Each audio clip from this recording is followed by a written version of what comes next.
a job is important, but at some point you'd retire. You need to be following that which will take you beyond your retirement. And will leave a legacy. Will leave a legacy for you. And those things are very important that you make time for your family as well. And then the last 8 hours are for sleep. What you stand for may not necessarily be right for that context, but it also may not be right at all. A lot of us, when we fail, we think it's catastrophic. I think failure is big picture lessons, big picture moments. But sometimes it's failure is God rescuing you.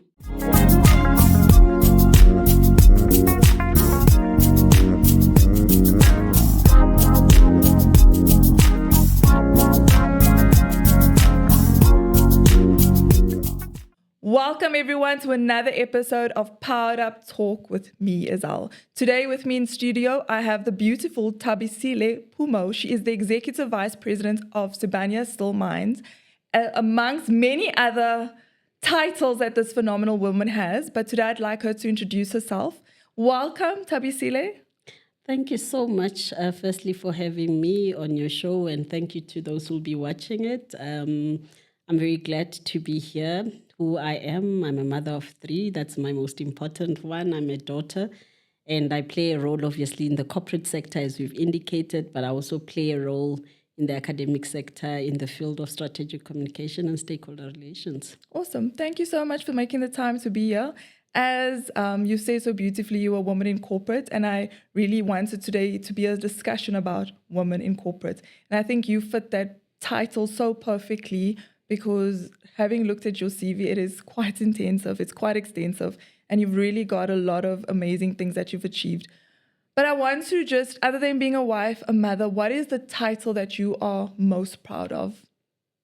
I think a regenerative development specialist. I think that's what I'm very proud of. And I think it's a title that I hold for myself, because obviously if you're a mother or you're an employee, it is about someone else. Whereas this one I hold dear because it works both on my personal and in my professional space, where I'm able to do those things that hopefully change the landscape of the society that I have an impact in. So whether it is through corporate social investment, through coalescing with other women, through taking care of my extended family or my personal family, I think that regenerative nature is something that I'm very proud of. That's absolutely amazing. I love that, because it's so different. You know, you're thinking you are regenerating things, you are reworking the system, and you are changing the narrative even about women in corporate. And what would you like to see, especially as women rising up in corporate? Would you like to see women taking up space in the corporate space? What would you like to see differently in the work environment where women are concerned? I think I'd like to see more women being themselves. Okay. And it's easier said than done, because corporates are very set and structured in nature along different play lines, that I think many women tend to show up as the player that the corporate is looking for. Oh, wow, that's so and good. They dwarf who they are as a person. And of course, there's a price to pay if you show up as yourself, right? Because if you are strong, you are aggressive. If you don't toe the line, you are not a team player. If you are decisive, you are not a consultative or empathetic person. So you then find that a lot of women then dwarf who they are in their full character. If they are nurturing is not seen as a trait of success in corporates. They tend to then make themselves smaller and make the system bigger, or this adopted personality. And at some point, your consciousness with it will require you to be congruent with yourself, which is why you see a lot of women going through burnout, or you see a lot of women just being very aggressive in the workplaces, because who they are and who they've adopted come to a point of clash. And when that explosion happens, what is the biggest loss is the self. That is why I'm hoping that the younger woman who's joining corporate can try as best as possible to show up as themselves. That is so powerful, because I love where you say that even besides the burnout, which for me, what really stood out is the fact that they lose themselves, and you find women losing that softness, they become so hard. They want to, because they feel like in a man's world, you now have to be dominant. You need to be more masculine. I feel like they lose their femininity. They lose their uniqueness in that. So I love that. What would you say to a younger Thabisile, say, who is currently in 2016, 10 years ago? What word of advice would you give to her? Be patient with yourself. Learn how to self-affirm. And lastly, be comfortable with the fact that at some point you will sink. Learn how to come out of those holes and come out of them quickly. I love it. What has helped you to come out of those holes? I'm sure in your extensive career, you've had many moments where you probably wanted to just give up and throw in the towel. What helped you get up and rise again? I think spirituality plays a very big role, but purpose plays an even bigger role. If you know where you're going, and I use a biblical story where they say there were 3 wise men who were going to give Jesus the gifts. And each time they got lost, they were told, follow a star. Where the star really, truly stop is where you would find the person you're bringing the gifts to. I think, and maybe it's not in the last 10 years, it's maybe even longer, it took me a while to find that star for myself, right? Because when you are in the hole, the star, you can see that it's not your destination. So it keeps on moving. And if you know your true north or your north star and where you are supposed to go, it gives you the strength to get out of the hole, because you know your journey just had a comma. But you know in your gut that that's not your full stop. And you are yearning to get to your full stop. Yeah. I love that, because it also, like you were saying, it speaks to purpose. Yeah. Because when purpose is lost, then abuse is inevitable. And oftentimes people, because they don't know their purpose, they don't know who they are, they don't know where they're going, they lose sight of the reason to get up. They lose sight of why they need to get up. So I love that. We spoke offline about something that is very close to your hearts. Pause by Nthabi. Yes. Tell us a bit about that. So 13 years ago, actually, maybe more than 14 years ago, I fell into a big hole, like a very, very big personal hole, and maybe a little bit of a corporate hole. And I recall 2 or 3 days later, because you go into this hole and you start wailing, wondering what did you do to the universe and what is the universe not bringing you back. And I recall that part of the thing that came was write how you're feeling. And I started writing how I was feeling. Firstly, it was just for writing how I was feeling. Okay. And then the second part was, but I need to share. Because as I was writing, I was getting better. I was able to climb out of the hole. And then I started writing a whole lot of things on social media, Facebook in particular. And then people then started liking, a few of those who were liking, and they said, but it's too long, we don't have time to read. Could you not chunk it up? And then I started a little message called An Inspired Pause with Thabi, where I would synthesize whatever I've learned in my journey into 1 or 2 minutes that you can listen to as you are driving.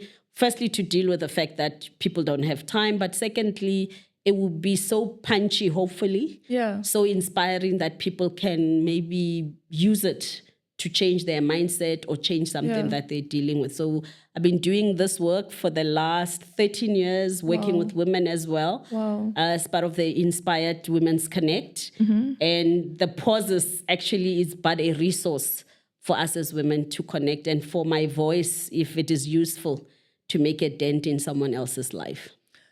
So not only are you a podcast host, if you want to call it that, but you're also an author. Where do you find the time to do all of this? I think we all have time. Yeah. Ample time. Yes. It is what we give our time to. That's powerful. That gives us the freedom to do all the things that we like to do. So when you are at work, can you really zone in and completely zone in and do what work requires? Because you're required to be there technically, and they pay you for 8 hours. Yes.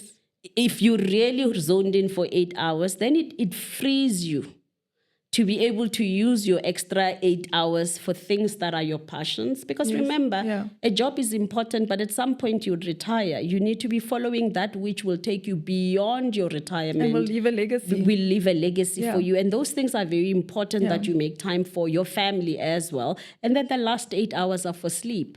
So I do know that we'll have moments where you're crunched up and you've got to work 15-hour days, but you really need to teach yourself to pause. Because in any event, at a certain point, your brain is not effective enough for you to give to work. And so you've got to do those things that fill your cup. And so these things that you say, what do I have the time for? These are the things that fill my cup. And they enable me to show up hopefully better in the workplace, because I don't begrudge why I do what I do, because I show up already full with the things that make me happy. I love that. I really love that. So what does a day in the life of Thabisile look like? A good day is I'll get up 6 and do gym. Yeah. And after gym, I'll probably then prepare. I no longer have kids that go to school. So my calendar this year is different. But before that, there would be a school run. So this year is gym. And then I come from gym, I'll take a bath, and then I'll show up for work. But at exactly 4 p.m., unless I've got something else, I then stop. And then maybe I'll cook some days. If I'm not cooking, then I'll do the things that make me happy, be it writing, be it reading. I don't really love TV, so that's where I make the time to research on the stuff that I do for the academic space. And so there's always time. You've got to choose to make time. Someone actually said that to me the other day. He mentioned this businessman, I forgot the name now. He has over 100 businesses. And his full-time job is pretty much as a motivational speaker. And he's got the same 24 hours that both of us have in our day. But yet some people are able to just maximize of their time. So in your 28 years of being in corporate and your experiences in life, what has helped you to just stay focused? What has helped you to really just hone what you need to do and grow in the spaces and the places that you've been called to? I think it has morphed. In the beginning, it was responsibility. You know, you don't work for yourself. You work for those you take care of, or those who rely on you, or those who need to be blessed by you. So responsibility kept me focused. But as I grew, purpose kept me focused. I started wanting to make an impact, because I remember there's work that I do with people on the life journey. I said, if I died, what will the world miss about my presence? And that is why then in the next phase of my aging, I started gravitating towards purpose. That thing that will get me to leave my legacy. And that's what drives me. And you probably would appreciate that in corporates or even in society, you're going to have curveballs. You're not always going to succeed. But if you are driven by the need to fulfill your purpose, or even be responsible for those you love, failure becomes an event. Oh, that's good. It doesn't become what colors your whole life. So you begin to appreciate that you're going to have troughs and highlights and lowlights, but those lowlights and highlights are not stopping you from following your stuff. Yeah. And it's lessons. It's lessons learned along the way. And it's really your perspective. You can either look at it as failure, or you can look at it, I can learn from this and I can grow through this. So for me, failure is very important, especially for women. I think we have been taught that failure is negative. And as a result, a lot of us, when we fail, we think it's catastrophic.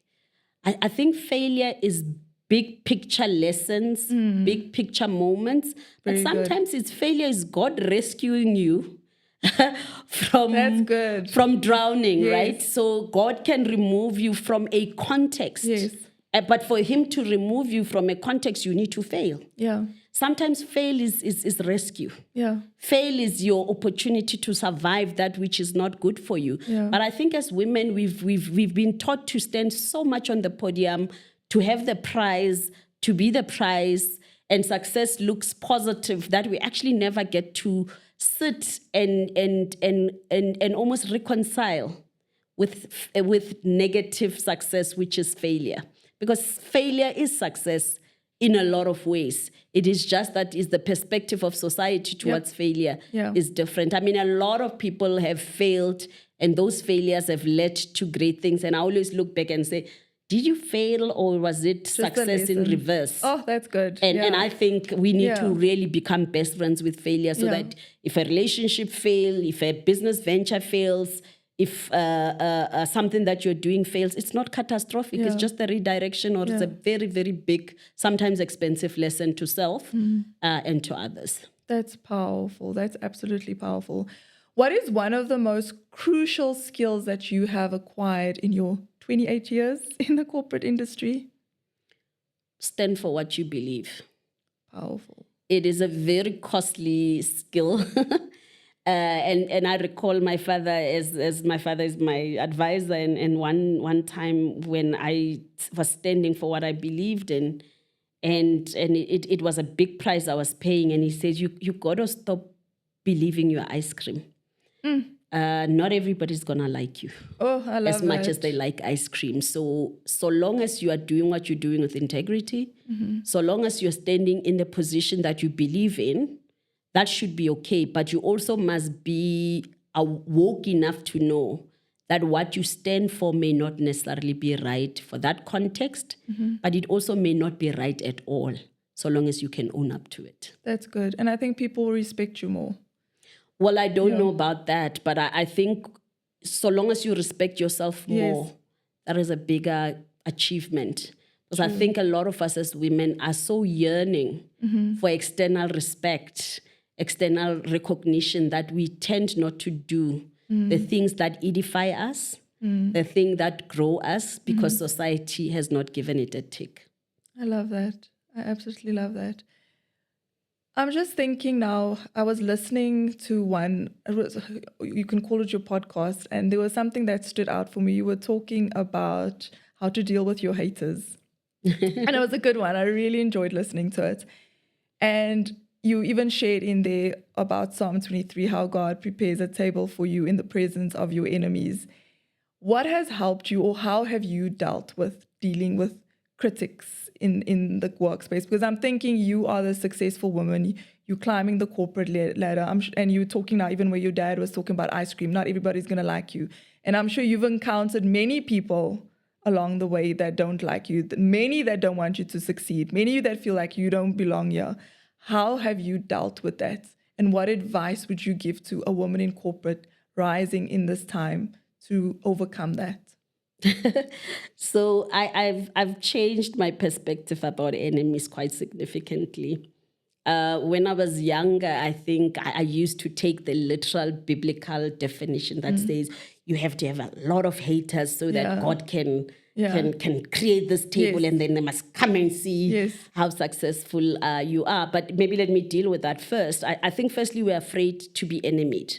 And as human beings, because we love to be liked. And I always say, if you just take the biblical scripture as it is, until God knows the size of your enemies or how many they are, he clearly cannot even order that table. He clearly cannot set it up. But for as long as you are afraid to have enemies, the table can never be set. So you've got to put yourself out there so that you can be enemied, and God can now say, okay, is it a 3-course meal? Is it a 5? Because he needs to know the type of God so that he can raise the bar on the type of enemies that you have. But as I grow older, I'm beginning to believe that there's an illusion about enemies, right? And I say that because we do have people we define as enemies, but by definition, who shouldn't be our enemies. These are people who misunderstand us, people who don't like our vision, and they cannot like a vision they don't know. But people who, when we show up, we make them feel small, not by choice, not even by intent, but because by you showing up, you remind them of their inability to show up. I think that's so powerful also in the sense that we should also change, like you were saying, you change your perspective a lot about enemies. And if I think of it, the very enemies that even Jesus had, the very people that crucified him are the people that got him into his purpose. It's the very same people that got him into his purpose. So it's also the perspective of what you're saying. Change your mindset about the challenges. Change your mindset about the things that you're going through. And if you see it in a different perspective, it will either elevate you or it will grow you, but something is going to happen. You know, something will change if you allow your perspective to change. Yeah, and there's some people who are put into your life to create the fire that you need to succeed. Sometimes those people we think they are enemies, meantime, God has just sent them as angels on earth, maybe with a different color, to put that fire that keeps you going. But obviously, it doesn't always show up as positive.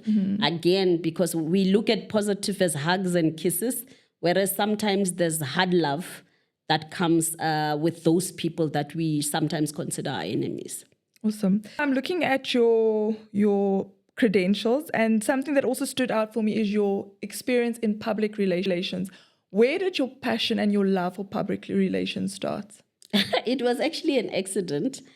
I had gone to a tutorial for maths, incidentally, at university, and I went to a wrong lecture. And if you know how lecture halls are structured, you go up the stairs, and if you are in the wrong one, you have to go down the stairs, and people would be watching. So out of embarrassment, I sat in this class. Yeah. It wasn't my class. It was a wrong lecture hall, and that's where I first got to hear about this profession. And I recall afterwards going to meet the lady who was talking about it. And incidentally, she became a colleague at the University of Johannesburg many years later, who inspired me to just understand. And that career resonated so much with who I was, that it was just about the ability to connect people to people, people to brands, brands to context. That's really what grabbed me into, that is the space that I wanted to be in. Okay. So are you still within the public relations industry within your job title at Sibanye-Stillwater? Well, currently not entirely, because I've since shifted into sustainability. But in the industry, I'm the Africa president for the World Communication Forum Association, so I'm very much involved in the industry. At the University of Johannesburg, I'm on the board of strategic communication, so I do get involved in research. In fact, we do have a podcast for women in PR at the University of Johannesburg. That's amazing. We do, but I also do get involved in development of the body of knowledge, and I've co-edited a book on strategic communication with colleagues at the university. And with all that extensive knowledge that you have, in summary, what would you say to a young girl who's watching this and wanting to start a career in the corporate industry? What advice would you give to her? I think you've got to be clear in the beginning where you'd want to end. It will make your journey much easier. But because if you know where you want to end, it becomes easy to map your steps, map the companies and the brands, especially for PR, that you would want to be part of. So I decided very early on in my career that I wanted to be in the resource sector. As a result, I never took jobs when I was earnest in PR, jobs in FMCG or any other field. So I stuck to the mining industry because that's where I wanted to perfect my art. Someone will probably say, I want to be in FMCG. You need to stick it out so that you can grow within that industry that can catapult your career to where you want to be. That said, you will get your potholes, you will off-ramp, but if you truly know where you want to end up, it becomes easier for you to persevere in the journey. I love that. And thank you so much for your time. Thank you for your knowledge. Thank you for your wisdom. Thank you for everything that you've shared with us. If people want to connect with you, how can they connect with you? They can connect with me via my website, is thabisilephumo.com. And on social platforms, are you on any of the social platforms? I'm on Insta as Thabisile Phumo. I'm on Facebook as Thabisile Phumo. And your podcast episodes are also on your website? They're on my website. Thank you so much, Thabisile, and thank you for making the time to be with us today. Thank you so much for the invitation. Wishing you everything of the best for the future, and we love to see women rising, and you are such an inspiration to many women out there, so just keep doing the amazing things that you are doing. Thank you so much for the edification, and thank you for your time. Thank you, everyone, for tuning in to another episode of Powered Up Talk. If you would like to connect with us, be sure to subscribe to our YouTube channel, Powered Up Talk with Izal, as well as our Instagram and Facebook, Powered Up Talk with me, Izal. Thank you.